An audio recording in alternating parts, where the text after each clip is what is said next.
Mr. Alex Lindsay, you have a pick for us? Yeah, so last week it was all VR, all VR all day, and so we were streaming from NAB.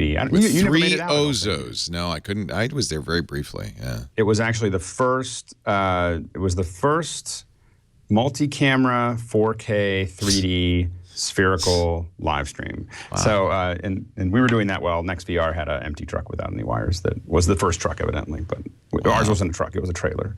So anyway, but one of the problems that we had was putting graphics on it. So the problem you get into with spherical is how do you get the graphics to look normal when you have the goggles on? So you put whatever you're going to put on there, and you have to basically stretch all of your graphics out so that you have like a nice little thing floating here, and it looks normal when your DK2 is on or your Crescent Bay, but it will look all bent when you're actually working with it. So one of the things that we use to add those graphics, is something from Dashwood Cinema Solutions, Dashwood3D.com, and Tim Dashwood makes a lot of different plugins, but one of them is the 360 VR Toolbox.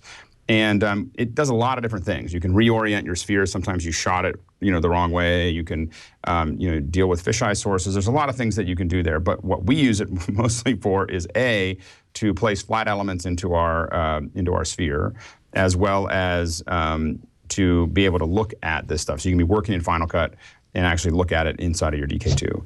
So it's a great little plugin. I mean, I think this is the best one out there right now, and so if you're thinking about how do you solve this problem with adding graphics to your VR production, and you're on a Mac, this is in my opinion, this is the best solution. I feel like Alex has now moved onto another plane, and then I'm like a dog trying to understand a human. I just. It's cool. It's cool. That's nice, Alex. You want to play Frisbee? I just whatever he just said, I'm sure is cool.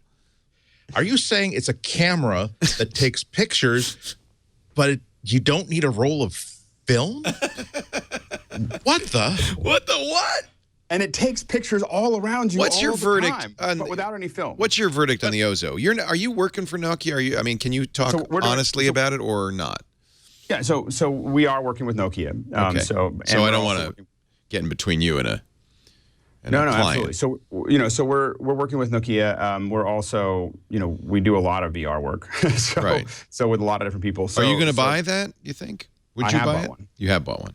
Yeah, so I have I'll be honest, a little disappointed with the image quality, I thought.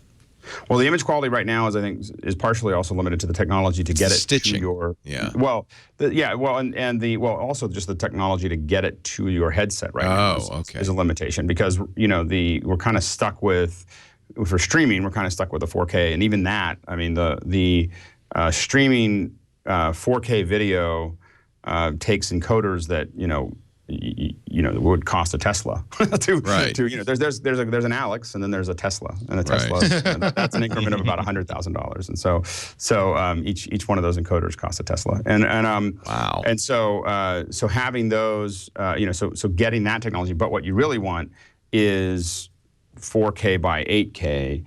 So you have stereo 4K, and that's still probably a little ways away as far as bandwidth, as far as the technology to support that. So all of those things are still, kind of, working their way through it. I think we use lots of different, VR tools and VR cameras. We built rigs, we print rigs, we do all kinds of other stuff. But when it comes to just like, I want to go out and shoot some footage, the Ozo is the most, production ready to do that. I was, over the weekend, I was driving through Maryland with an Ozo, because that's what everybody does, right? And I decided to stop at Antietam, which is a battlefield. Neat, and, Civil War battlefield, yeah. I went out into the cornfield, and I set down the tripod, and where can I see that video? I don't have it done yet. Why? Because it takes 4 hours to stitch every minute. It does. Well, I'm on the road, so it does take some horsepower to do it correctly. So, But anyway, but I will put some stuff up. I'm going to probably stop at Gettysburg over the weekend, and so. If you'd shot it with a Theta S, you'd have it up and running in no time. Yeah, and it'd be a postage stamp compared to. It wouldn't look as good, I guess. But again, I feel like for that price, it should be like. I guess it's just the tool chain isn't there yet. Well, yeah, and I think that to shoot that kind of resolution, and the Theta S is great. I mean, I was talking to the Theta engineer and didn't realize that when you put the tools on the Mac, for instance, you can actually stream from your Theta S. I didn't know that. So there's a Theta stitcher that you can download from Rico's site, and I haven't got it quite working yet, but it was working at NAB with the engineer. So we're kind of talking through that with him. Well, let me know if you get that working, because there you go. That's a $350. But it's 720p. It's not. That's tiny in VR world. Yeah, I understand. But when you're talking about an actual, I want to do something like when we looked at the live stream of what we were doing, at NAB, it was the best, in my opinion, the best quality live streaming 360, 3D that I've ever seen. And so it's not that it's perfect, but we're still in early days, and just the fact that you can turn all the cameras on and transport stuff and everything else, that's why we like that. But I think that the technology is going to keep on moving. There's going to be lots of cameras and lots of opportunities, but we're excited about that one for now. Cool. Very cool.